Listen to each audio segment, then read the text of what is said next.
Hello everyone, it's Joseph Dunphy here, and this is your weekly Grass10 grazing management update on the dairy edge. The pasture-based data for the week: the average farm cover is sitting at 707 kilos of dry matter per hectare, and the cover per livestock unit has just dipped under 200 at 197 kilos of dry matter per livestock unit. Growth is at 59, demand is at 54. The diet is 15 kilos of grass and 4 kilos of meal, and the pre-grazing yield is 1,630 kilos.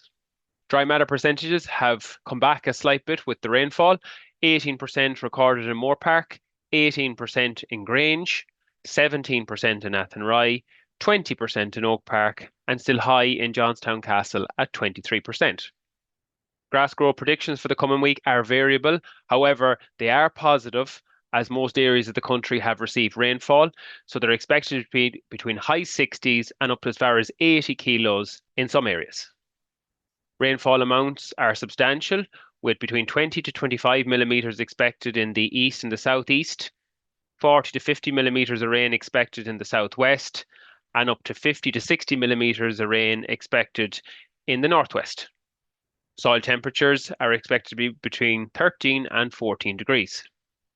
The key messages in this week's podcast revolve around managing pasture supply on your farm as farms have received rain, while balancing the reproductive stage of the grass plant. Pasture-based Ireland figures inform us that most farms have adequate or surplus grass on farm. However, grass quality is still a major issue with the dry spell and heading dates, but around 20% of farmers have under 160 per livestock unit currently that will need managing. Most farms have received some rainfall, which will aid grass regrowth on farm. In late May, the perennial ryegrass plant naturally enters its reproductive phase, which can be difficult to manage on farm, and most farms are experiencing this throughout the country at the minute. Pre-grazing yield is currently too high on farms at 1640 this week.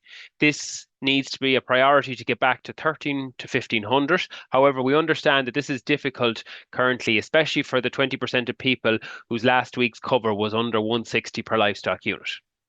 So if you have received rainfall, growth has kick-started again, and you have a cover per livestock unit above 200, and you're also growing more than your demand, the priority now should be to remove paddocks that are above 1,600 kilos dry matter per hectare to bring your cover per livestock unit back under 200, and this should be removed in the form of surplus bales. As we said, over 20% of the farms probably are not able to do this at the minute, as they have a cover per livestock unit under 160. So the key messages for this group is to increase the supplement and to reduce demand to below your current growth rates when you complete your walk on Pasture-based Ireland. Average farm cover on all farms needs to remain greater than 600. Below this level, grass growth is restricted. Grass growth should transform, as we talked about there earlier. Growth rates are expected to be high over the coming week. So keep walking your farm every 4 to 5 days, and especially for people with a considerable amount of supplement in, this needs to be watched to pull the supplement out. Paddocks with a high proportion of stem will require mechanical correction at some stage over the next couple of weeks. Ideally, we remove these paddocks in the form of surplus bales so pasture isn't wasted. However, this is not going to be the case on all farms and not able to happen on all farms. So at this moment, after grazing, may be an option for some paddocks to clean them off. With the rainfall, keep applying fertiliser as per rotation currently, so in around 18 to 20 units per acre, plus sulphur. Greater than 20% clover paddocks should receive dairy washings after the next grazing. It's also important to consider lime application 2 tonne to the acre on paddocks that require lime, especially on ground cut for silage that will not be used for a second cut. With the rainfall, now is a time to apply slurry, about 2,500 gallons of dilute, onto silage ground to return P and K and to grow your second crop. Now is a great time to apply slurry, about 2,500 gallons per acre of dilute cattle slurry onto silage ground to return P and K and to start your second cut silage crop. This should be followed about a week to 10 days later with a protected urea plus sulphur type product. We want you to target in total in around 65 to 70 units of nitrogen per acre.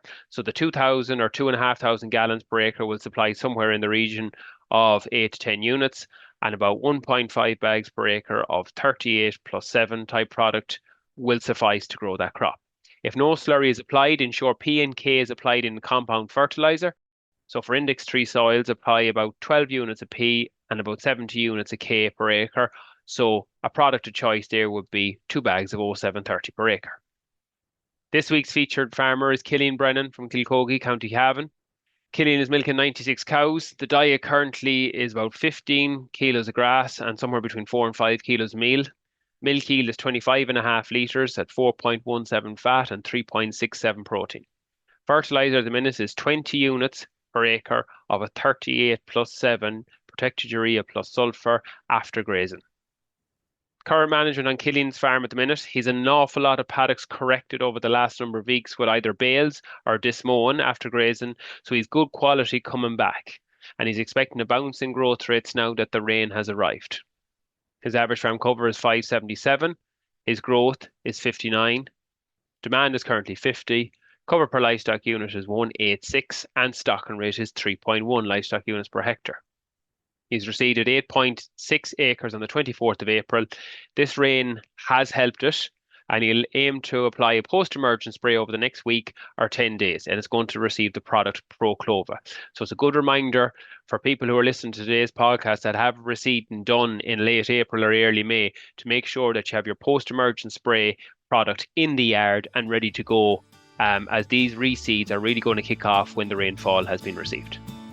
If you would like to hear more from the Grass10 team, subscribe to the weekly Grass10 newsletter, which is available on the Grass10 page on the Teagasc public website, and the link to the newsletter is also available in the description of this podcast. We'd also like to thank the sponsors of the Grass10 campaign, AIB, Grass and Agro, the Department of Agriculture, FBD and the Farmers Journal. This has been your Grass10 update, and I'll talk to you all next week.